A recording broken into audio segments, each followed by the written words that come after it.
¿Sabe usted lo que me parece extraño? Que el gobierno admita que no podrá pagar los 450 millones de ayudas al transporte hasta que Bruselas le dé luz verde, pero en cambio sí pueda gastarse 620 millones de euros para renovar su flota de coches. ¿No les parece a ustedes que en estas decisiones hay ciertas incongruencias con el ideario socialista? No sé, yo pensaba que la O del PSOE era de obrero y no de obsceno. Oiga, pero a los trabajadores que les den, porque lo importante es que ellos tengan coches nuevos. Así daba la noticia Economía Digital. La renovación del parque automovilístico del Estado supondrá un gasto máximo de 619 millones de euros, más de 4 veces más que el importe del anterior acuerdo de 2017 del gobierno de Mariano Rajoy, e incluirá vehículos compactos, berlinas, todoterrenos y de bajas emisiones. Señora, yo no sé cómo lo verá usted, pero a mí me parece muy extraño que ellos se dediquen a estas zarandajas, mientras por otro lado van por ahí diciendo que coja menos el coche y monten más en bici. Ya solo falta que prohíban el sillín para materializar su insaciable impulso a darnos por el culo. Señores, cada vez que tiene la oportunidad, es decir, cada vez que respira, Grachi Antonio dice que la inflación es por culpa de la guerra de Putin que está afectando a toda Europa. Y la verdad es que ese argumento sería creíble si no fuera porque Alemania, Francia, Italia y Grecia también forman parte de Europa y tienen el IPC muchísimo más bajo que el de España, que en los últimos días ha alcanzado el 9,8%, situándose así en su máximo histórico, solo comparable con el IPC de 1985. ¿Saben ustedes quién gobernaba entonces? Correcto. Los socialistas. Pero la culpa es de Vladimir y por eso no pienso dimitir. Y a ver, hago aquí un pequeño inciso para contaros la siguiente anécdota tan graciosa. Ocurría en febrero de 2018 y su protagonista era la grandísima Irene Mentiras, que en un intento por marcar el rumbo de su necedad escribía lo siguiente en Twitter. El IPC ha llegado al 1,1% por la subida de la luz en apenas 2 meses. Sube más la luz que la pensión, pero esto se arregla ahorrando 1 euro del café de cada día, trabajando más y con un plan de pensiones privado. Luego se sorprenden de que queramos echarlos y que no vuelvan nunca más. Oiga, se quejaba doña Insisto con Rajoy cuando el IPC subió al 1,1%, pero ahora que ha subido hasta el 9,8%, ¿saben ustedes lo que ha hecho? Hacer mutis por el foro y alquilar un edificio de lujo por 100.000 euros al mes para reformar el movimiento feminista. Ole su mondongo. Y hay gente que le apoya, como también hay gente que defiende a Sánchez diciendo por ahí que lo está haciendo muy bien porque la gasolina en España es más barata que en Europa. Y bueno, a toda esta gente permítame que le dé un dato muy sencillo. Miren, si comparamos la gasolina de Alemania con España, tendremos que en la primera está a 2,179 el litro y en la segunda a 1,837. Y claro, visto así uno podría decir, en efecto, la gasolina está más barata en España, pero hay un dato clave que está pasando por alto, y es que en Alemania el sueldo medio es de 52.000 euros al año, mientras que en España es de 26.000. Por lo tanto, en Alemania, bien mirado, se tiene el doble de dinero para pagar solo unos céntimos más. Y todavía es probable que a la vista de estos datos te salga por ahí algún podemonger que te diga que el gobierno ya ha aprobado un plan para rebajar 20 céntimos de euro por cada litro de carburante. Pero señores, como no se sabe cuándo pagará el gobierno esos 20 céntimos a las gasolineras, sus dueños han optado por subir los precios de los carburantes para que a ellos no les pique el bolsillo. Y oiga, entre las gallinas que entran y las que van saliendo, los perjudicados somos siempre los mismos. Así daba la noticia Autobild.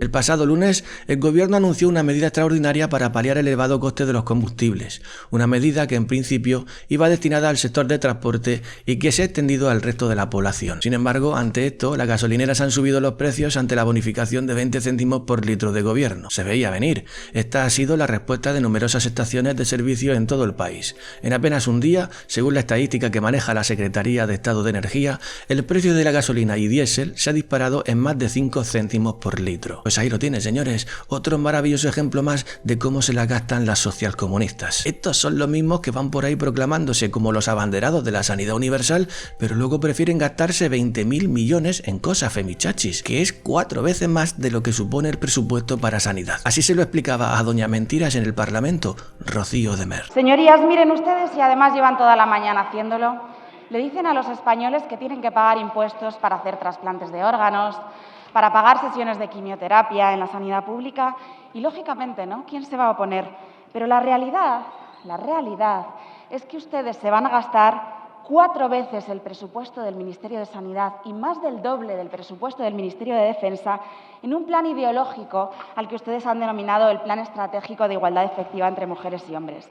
Y es indecente, señora ministra, que usted vaya a destinar 20.319 millones de euros, que aunque usted a continuación lo maquillará y dirá que es para mejorar la vida de la gente, yo le voy a decir algunas frases de su plan estratégico e intenciones que tiene su ministerio. Creación de una mesa asesora de ecofeminismo. Pues sí, señores, han escuchado ustedes bien, ecofeminismo. Y es que en los tiempos que corren no se está de moda a no ser que veas en las florecillas del campo una oportunidad para expresar tu igualdad. Y aunque le parezca una barbaridad, así es como lo están intentando implementar en nuestros hijos, porque a partir de ahora en las aulas ya no se enseñará filosofía, ni cronología histórica, ni la regla de 3, ni habrá límite de suspensos para pasar de curso. Eso sí, le enseñarán a tu hijo cómo percibir a los seres sintientes, matemáticas con sentido socioafectivo y le darán 400 euros para que pueda irse de cines y porros con la esperanza de que no piensen mucho en el desastre en el que están convirtiendo España. Oiga, un desastre todo, hay que decirlo, que viene patrocinado por las mentiras sin pudor de don Fraudillo, que ha consentido que quiten la filosofía de las aulas a pesar de que él mismo, en 2015, iba diciendo cosas como estas. En cuanto lleguemos al gobierno recuperaremos enseñanzas como filosofía, música, ética y artes plásticas. Pero bueno, ¿qué podemos esperar de quien también en 2015 publicó que le gustaría ser reconocido como el político que arregló la economía de España? Y ahí estamos, con una deuda superior al 120% del Producto Interior Bruto. Así se lo decía Abascal en el Parlamento. No pierdan ripio. Usted no es España. Ni siquiera es el presidente de España, es el presidente del gobierno de España. Usted no es el representante del Estado, usted no es el jefe del Estado. Usted no puede ir por ahí sin consultar al Parlamento, haciendo anuncios que no conoce ni el Consejo de Ministros. Claro, yo no tengo un doctorado en filosofía, es verdad, señor Sánchez. Yo no soy como usted, que tiene un doctorado en economía. Ya sabemos que usted es un gran economista. Quizá por eso protagonice los peores datos de Europa, a la cabeza en paro juvenil, junto a los países con peores datos de inflación, con los peores datos de paro, con los peores datos de deuda. Bueno, usted es un gran economista, lo sabemos todos. Acabo de coger un tuit de un señor que creo que es uno de los apoyos del gobierno, suele estar por aquí detrás, el señor Javier Sánchez Serna, que dice: el PSOE pretende negar lo que es un hecho, que la filosofía no tiene asignatura propia en la ESO. En la LOE, la ética era obligatoria en cuarto de la ESO. En la LOMLOE, optativa. Ahora desaparece. Valores cívicos no va a ser una asignatura vinculada a los departamentos de filosofía. Ya sabemos lo que va a ser. Usted confunde filosofía con ideología. Usted confunde filosofía con adoctrinamiento ideológico y político.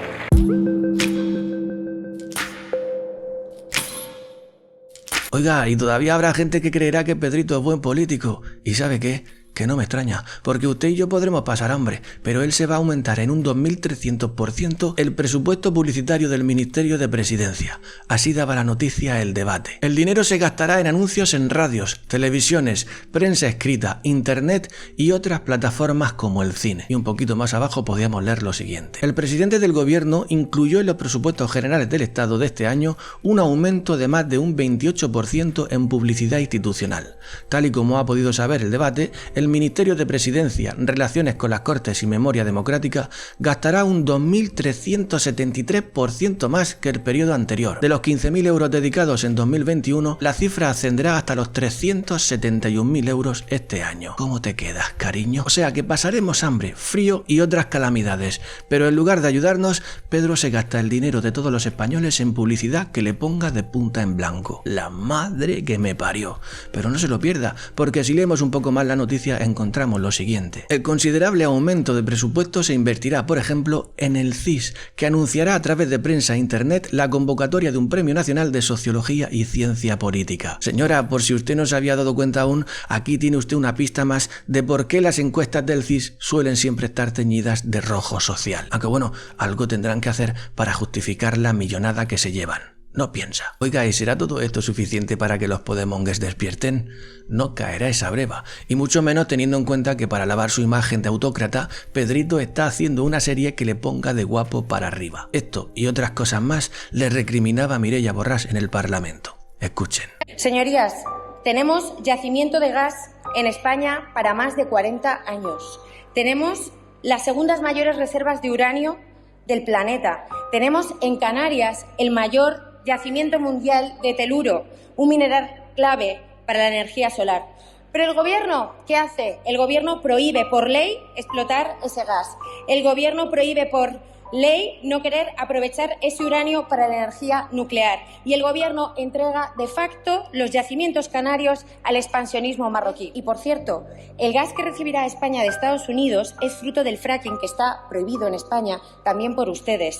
La energía que recibimos de Francia y Marruecos, producida con nucleares y carbón, se genera con las mismas centrales que ustedes hoy aquí cierran y demonizan cada día. Y que dice el señor portavoz del PSOE que tenemos que abandonar los combustibles fósiles lo antes posible. Sí, para importarlos. Claro, los quieren abandonar para importarlos. Estamos batiendo todos los récords, señorías. Todos los récords, incluido el índice de miseria en el mundo desarrollado, donde ocupamos ya el primer puesto, porque con este Gobierno tenemos la inflación más alta de nuestra historia, la deuda pública más alta de nuestra historia, la factura de la luz más cara de nuestra historia. ¿Van a poner todo esto también en la nueva serie de Netflix de Pedro Sánchez, por cierto? Seguro que sí, ¿verdad?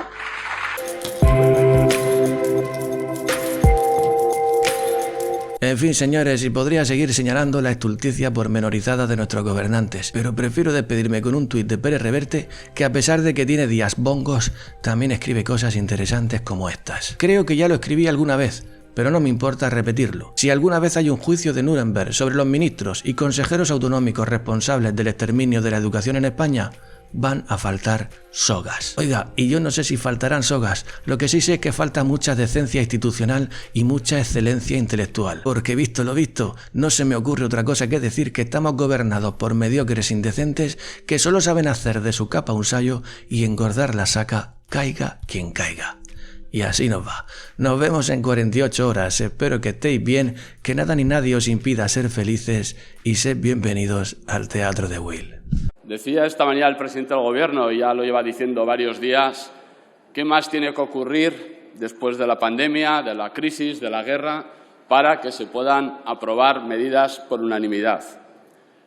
Y nos preguntamos, ¿y qué más tiene que ocurrir después de la pandemia, de la crisis económica y de la propia guerra y sus consecuencias para que, por fin, en vez de tener 22 ministros, tenga 12, para que en vez de tener miles de asesores tenga la mitad, para que el gasto corriente se disminuya? Y no estamos hablando de la educación y la sanidad, que son competencias que tienen asumidas las comunidades autónomas, sino el gasto estructural del Estado, que desde luego está haciendo que sea más difícil salir de esta crisis.